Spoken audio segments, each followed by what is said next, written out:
बहुत समय पहले की बात थी। एक छोटे से शहर में अंजलि नाम की एक बहुत ही गरीब लड़की रहती थी। वो तीज त्योहार और शादी ब्याह में मेहंदी लगाने का काम करती थी। वो बहुत ही सुंदर और बढ़िया मेहंदी लगाती थी। उसे हर तरह की मेहंदी लगानी आती थी। वो इतनी सुंदर मेहंदी लगाती थी कि हर कोई उससे ही मेहंदी लगवाने के लिए तैयार रहता था। लेकिन फिर भी उसे उसके काम के अच्छे पैसे नहीं देता था, जिसकी वजह से उसे कम पैसों में ही मेहंदी लगानी पड़ती थी। उसका एक सपना था कि कब वो दुल्हन बने और उसके हाथों में मेहंदी लगे। एक दिन की बात है। एक बहुत ही अमीर घर की लड़की रिया अपनी शादी में अंजलि से मेहंदी लगवाने के लिए कहती है, अंजलि, 2 दिन बाद मेरी शादी है और मैं तुमसे मेहंदी लगवाना चाहती हूँ। ऐसी मेहंदी कि हर कोई बस मुझे ही देखता रह जाए। ठीक है दीदी, जैसे आप मेहंदी लगाओगे मैं वैसी ही मेहंदी लगा दूंगी। और हाँ, मुझे ब्लाउज मेहंदी लगवानी है, क्या तुम लगा पाओगी? हाँ दीदी, मुझे ब्लाउज मेहंदी भी लगानी आती है, आप चिंता न करें। आप जैसा कहेंगी मैं आपको वैसी मेहंदी लगा दूंगी। मैं आपको कोई भी शिकायत का मौका नहीं दूंगी। अगर मुझे तुम्हारी मेहंदी पसंद नहीं आई तो मैं तुम्हें उसके पैसे नहीं दूंगी। हाँ, ऐसा होगा ही नहीं। आपको मेरी लगाई हुई मेहंदी जरूर पसंद आएगी। तो ठीक है, कल शाम को ठीक 5 बजे घर पहुंच जाना। और पैसे मेहंदी लगाने के बाद ही मिलेंगे। शाम के 4 बज चुके थे। अंजलि भी जल्दी जल्दी मेहंदी अपने बैग में रख लेती है और वो रिया के घर जाने के लिए निकल जाती है। अंजलि को रिया के घर जाते जाते देर हो जाती है और जब वो उसके घर पहुंचती है तो रिया अंजलि पर भड़कती हुई कहती है, ये टाइम है आने का? तुम्हें पता भी है कि कब से मैं तुम्हारा इंतजार कर रही हूँ और तुम हो कि अभी आ रही हो? वो दीदी, रास्ते में इतना ट्रैफिक था इसलिए आने में थोड़ी देर हो गई। अब बहाने बनाना छोड़ो और मेरे जल्दी से ब्लाउज मेहंदी लगाना शुरू करो। और हाँ, मेहंदी का डिजाइन अच्छा लगाना, नहीं तो 1 पैसा नहीं दूंगी। हाँ, और मेहंदी थोड़ा जल्दी लगाना। जी दीदी। अंजलि रिया को एक बहुत ही सुंदर ब्लाउज मेहंदी लगानी शुरू करती है। उसने अभी मेहंदी लगानी शुरू ही की थी कि रिया शीशे से अपनी ब्लाउज मेहंदी को देखने लगती है और मेहंदी देखते ही भड़क जाती है। ये क्या? ये कैसी मेहंदी लगा रही हो? ठीक से डिजाइन लगाओ। और ये तुम हाथ कैसे चला रही हो जैसे खुद के हाथों में मेहंदी लगी हो? ऐसे तो सुबह हो जाएगी और मेहंदी भी नहीं लगेगी। और हाथ थोड़ा जल्दी चलाओ। ठीक है दीदी, मैं दोबारा से मेहंदी लगाती हूँ। अंजलि रिया को दोबारा ब्लाउज मेहंदी लगाने लगती है। इस बार अंजलि रिया को बहुत ही सुंदर डिजाइन लगाती है, जिसे देखने पर भी रिया को उसका डिजाइन पसंद नहीं आता और वो उस पर फिर से भड़क जाती है और वहाँ पर बैठे सभी लोग हंसने लगते हैं। अंजलि जब उन लोगों को अपने ऊपर हंसता देखती है तो उसे बड़ी शर्म महसूस होती है। जी दीदी, अभी अभी मैं सही से लगाती हूँ। अंजलि रिया को एक बहुत ही बढ़िया और सुंदर ब्लाउज मेहंदी लगा देती है और मेहंदी लग जाने के बाद जब अंजलि रिया से मेहंदी के पैसे मांगती है, दीदी वो मेहंदी के पैसे दे देते तो मैं घर चली जाऊंगी। पैसे? किस बात के पैसे? मैंने पहले ही कहा था कि अगर मुझे अपनी ब्लाउज मेहंदी पसंद नहीं आई तो मैं तुम्हें 1 पैसा भी नहीं दूंगी। दीदी ऐसा मत कहो, मैंने आपको बहुत ही सुंदर डिजाइन लगाया है, आप चाहे तो किसी से भी पूछ लीजिए। अब तू मुझे समझाएगी? जा, नहीं है मेरे पास पैसे। वैसे भी मुझे तेरी ब्लाउज मेहंदी का डिजाइन पसंद नहीं आए तो उसके कोई पैसे नहीं है। रिया अंजलि को मेहंदी के पैसे नहीं देती, जिससे वो उदास हो जाती है और वो अपने घर लौटने लगती है। अंजलि पूरे रास्ते पैसे के बारे में सोचते हुए जा रही थी। उसे पता ही नहीं चलता कि कब वो सड़क के बीचों बीच पहुंच जाती है और तभी सामने से एक तेजी के साथ आती हुई कार अंजलि को टक्कर मारती हुई निकल जाती है, जिसमें उसकी मौत हो जाती है और वो एक भयानक चुड़ैल बन जाती है। नहीं नहीं, मैं नहीं मर सकती, मेरी मौत नहीं हो सकती। अभी मुझे दुल्हन भी तो बनना है। मैं सबके हाथ में मेहंदी लगाती हूँ, मुझे अपने भी तो मेहंदी लगवानी है, बहुत सुंदर सुंदर मेहंदी।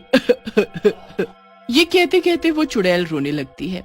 मेहंदी, ये सपना मेरा कभी पूरा नहीं होगा। अब मैं एक चुड़ैल हूँ और चुड़ैल की कभी मेहंदी नहीं लगती, वो कभी दुल्हन नहीं बन सकती। आज अगर मुझे मेरी मेहंदी लगाने के पैसे मिल जाते तो मेरी मौत नहीं होती और मैं चुड़ैल नहीं बनती। अब मैं किसी को भी नहीं छोड़ूंगी। आज के बाद किसी दुल्हन को मेहंदी नहीं लगेगी, किसी को नहीं।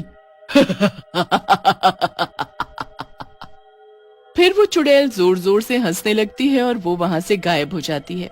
और कुछ दिन बाद उसी शहर की एक लड़की काजल की शादी होती है और वहाँ मेहंदी लगाने के लिए वही चुड़ैल मेहंदी वाली का रूप लेकर उसके घर पहुँच जाती है। देखो, मेरी बढ़िया सी मेहंदी ब्लाउज लगाना, मुझे शिकायत का कोई मौका नहीं चाहिए। हाँ हाँ दीदी, आपको शिकायत का कोई मौका नहीं मिलेगा, लेकिन मेरी एक शर्त है, मेहंदी लगने तक आप अपनी आंखें नहीं खोलेंगी। ये कैसी शर्त है?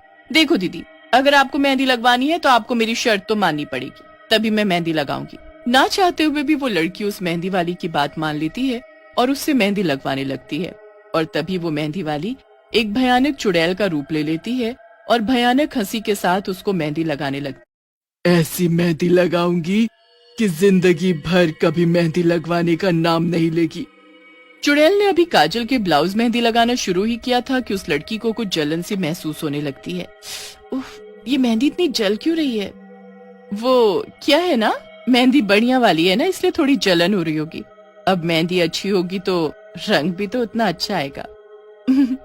मुझे मेहंदी ऐसी चाहिए कि हर कोई मेरी मेहंदी की तारीफ करे बगैर नहीं रह पाए। जी दीदी, ऐसी ही बढ़िया मेहंदी लगाऊंगी कि लोग बस आपकी मेहंदी की ही तारीफ करेंगे। ये कहते हुए वो चुड़ैल मेहंदी लगा रही थी और जब मेहंदी लगकर तैयार हो जाती है तो चुड़ैल मन ही मन हंसने लगती है। लग गई मेहंदी, और वो वहाँ से गायब हो जाती है। और कुछ देर बाद जब काजल अपनी आंखें खोलकर देखती है तो वहाँ कोई नहीं था। ये मेहंदी वाली भी कहाँ चली गई और अपने पैसे भी नहीं लेकर गई। काजल मेहंदी वाली को देख ही रही थी कि तभी इतने में ही काजल की माँ वहाँ आ जाती है और जब उसकी कमर को पूरा खून से सना देखती है तो बुरी तरह घबरा जाती है। काजल, ये तेरी कमर से इतना खून क्यों बह रहा है?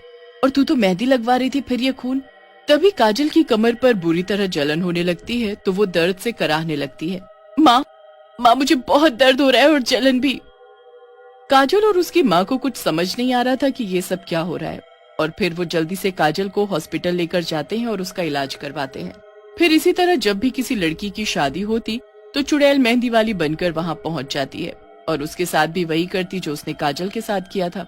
इस तरह पूरे शहर में बात फैल जाती है। अब तो जब भी किसी लड़की की शादी होती तो वो अपनी ब्लाउज मेहंदी लगवाने से भी डरती थी। एक दिन ऐसे ही एक और लड़की की शादी थी तो चुड़ैल वहाँ भी मेहंदी वाली बनकर पहुंच जाती है और उससे भी वही शर्त रखती है कि जब तक वो मेहंदी ना लगा ले वो अपनी आंखें खोलकर नहीं देखेगी, और फिर वो उसको मेहंदी लगाने लगती है। तभी बीच में ही वो लड़की उस चुड़ैल से कहती है, और कितनी देर है मेहंदी लगने में, मुझे अपनी मेहंदी देखनी है। उस लड़की की बात से चुड़ैल को गुस्सा आ जाता है और वो गुस्से में उससे कहती है, अभी तो मैंने मेहंदी शुरू ही की है और तुम्हें इतनी जल्दी है मेहंदी देखने की? और फिर वो उसको मेहंदी लगाने लगती है। तभी उस लड़की को कुछ जलन सी महसूस होती है तो उसे कुछ शक होता है। मुझे इस मेहंदी से इतनी जलन हो रही है, कहीं ये वही चुड़ैल तो नहीं जो सबके ब्लाउज मेहंदी लगाती है और उसकी कमर का बुरा हाल कर देती है? अगर ऐसा है तो मुझे अपनी आंखें खोलनी होगी और सबको बताना होगा। फिर वो लड़की अपनी आंखें खोल देती है तो उसके होश उड़ जाते हैं और वो चीखने लगती है, चुड़ैल, कोई है, जल्दी आओ। ये क्या किया तूने? अपनी आंखें खोल दी और अब तो तूने मुझे देख भी लिया है, इसलिए अब तुझे मरना होगा। नहीं नहीं, मुझे मत मारो, कल मेरी शादी है। उस लड़की के चीखने की आवाज से उसकी माँ वहां आ जाती है और जब वो चुड़ैल को उसकी बेटी का गला पकड़े हुए देखती है तो घबरा जाती है। हे भगवान, चुड़ैल, ये तो वही मेहंदी वाली चुड़ैल है जो सबको घायल कर देती है।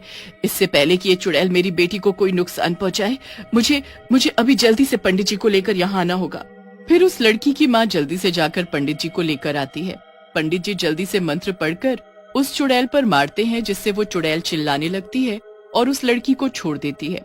नहीं नहीं, मुझे मत मारो, मत मारो। ए चुड़ैल, तू वही चुड़ैल है ना जो सब लड़कियों को अपनी मेहंदी से घायल करके चली जाती है? तेरा इन मासूम लड़कियों ने क्या बिगाड़ा है जो तू इन्हें इतनी तकलीफ दे रही है? और क्या करूं, मुझे भी तो तकलीफ मिली थी। मैंने अपनी मेहंदी लगाने के पैसे ही तो मांगे थे और मुझे क्या मिला? बेइज्जती और मौत। मेरा भी सपना था कि मैं दुल्हन बनूं, पर अब मैं किसी को नहीं छोड़ूंगी, किसी को मेहंदी लगाने के लायक नहीं छोड़ूंगी। तुम्हारे साथ जो हुआ वो बहुत गलत हुआ, पर तुम इन बेकसूर लड़कियों के साथ ऐसा नहीं कर सकती। तभी पंडित जी अपने थैले से मंत्र पढ़ी हुई मेहंदी निकालकर उस चुड़ैल पर डालने लगते हैं तो उस चुड़ैल का शरीर जलने लगता है और वो चीखने लगती है, नहीं नहीं, बचाओ बचाओ। देखते ही देखते चुड़ैल जलकर मर जाती है और फिर उस दिन के बाद से उस शहर की लड़कियां आराम से अपनी शादी में मेहंदी लगवाने लगी थी।